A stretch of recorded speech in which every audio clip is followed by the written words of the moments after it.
Hello, my name is Carlos de Trinidad, and I'm a dual enrollment student at New Dimensions High School. So today, what I chose as my paper topic proposal was American alternative rock from the 1980s to the 1990s, using Nirvana to show its growth and its relevance today.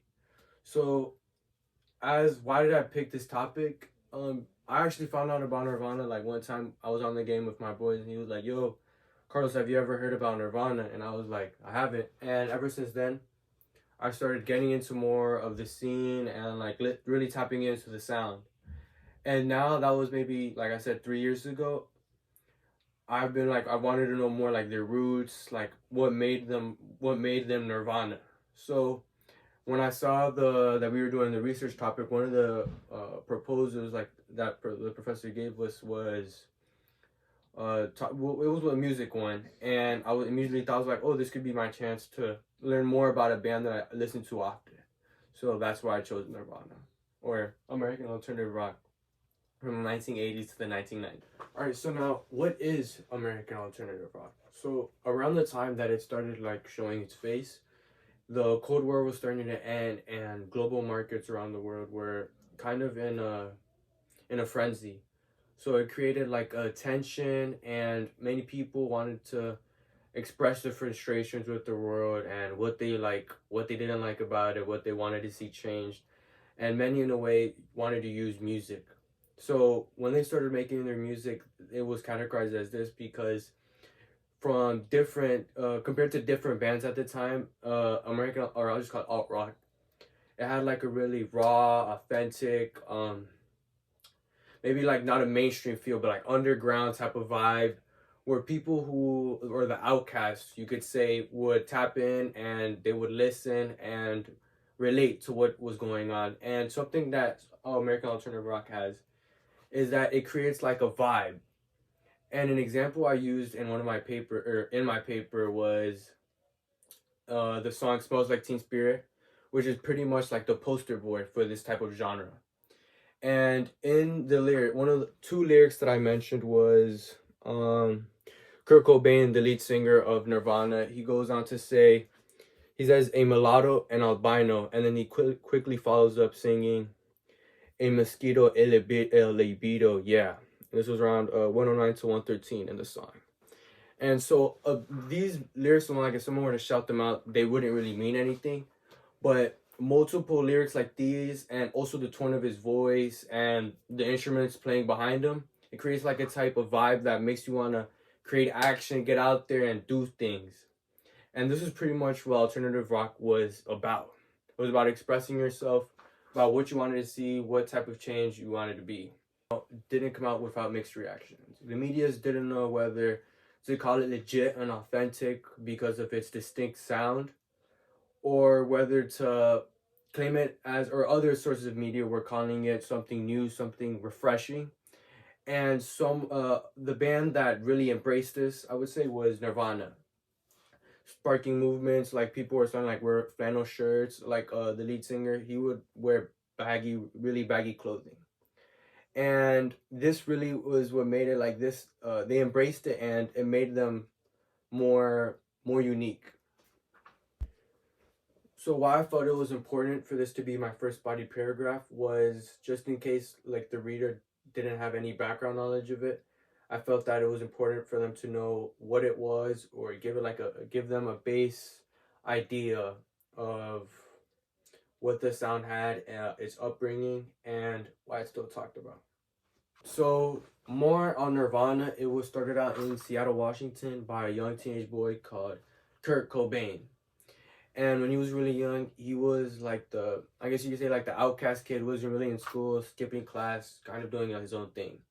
And he always wanted to do more. So he chose music as a way to express himself and his frustrations with the world. So to start off, him and his bandmates first came out with their first studio album, Bleach. And it was like a taste for the underground of what was soon to come with their unique and refreshing sound, with their screaming, lots of banging, and kind of like a different change from what the at the time what people were used to. And what really kicked them off to stardom was their second studio album, Nevermind, which had songs like Lithium, Smells Like Teen Spirit, which is still heard today, Come As You Are, what's another one? Oh, Something in the Way, like that was using Batman recently. And with those two albums in mind, they were catapulted into fame and were seen as the way they held themselves and presented themselves in the media made them at the time like they were known as like the coolest people in America type or the coolest people in the world.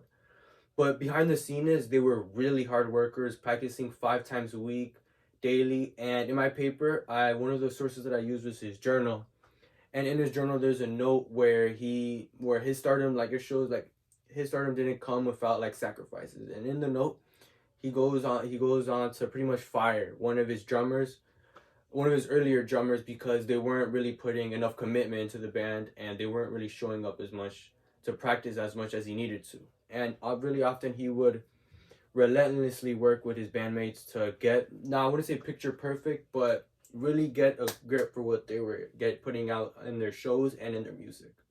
Rock is gritty, unforgiving, and that's something I felt that Nirvana really captured and mastered. And I felt Nirvana was important to the topic because it was, when you search up alternative rock, this is pretty much one of the main band that comes up. How is Nirvana, or how did I write in my paper how Nirvana was relevant today?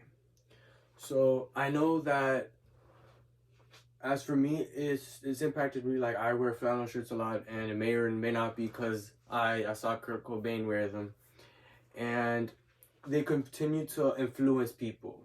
For example, 3 people I named in my paper was Kanye West, and if you think about it, or right now he's a little bit controversial, but earlier he's known to be outstanding and doing a lot of crazy stuff, for lack of a better word. And if you look back on Nirvana, they were pretty much, what weren't they doing? Pulling up to interviews, saying whatever they wanted, and they weren't afraid to speak their mind, kind of like how Kanye does today, or whether it may not be good or bad. And an example I've seen in that's in one of my images here is Kurt Cobain has like a shirt that's pretty much hating corporate magazines are bad, and which is pretty much what Kanye type of thing Kanye be doing. And another person that he influenced pretty directly was his drummer Dave Grohl, which later after Kurt Cobain's passing decided to start his own band named Foo Fighters. And if you listen to that type of music, you may know the song Everlong, or if you listen to the music, they grew into their own type of sound, but definitely you can hear maybe a little bit of Nirvana in there. And thirdly, another person is Post Malone, and he kind of does a lot of what Nirvana does, mixing like ambient and rock and into like one sound.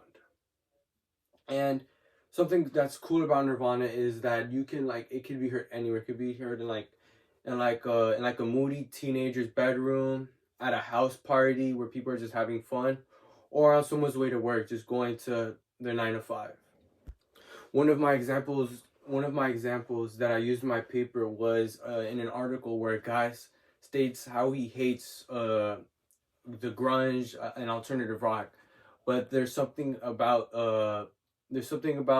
Smells Like Teen Spirit, which is a song by Nirvana, that really gets him going, and something that he can't appreciate when he listens to it.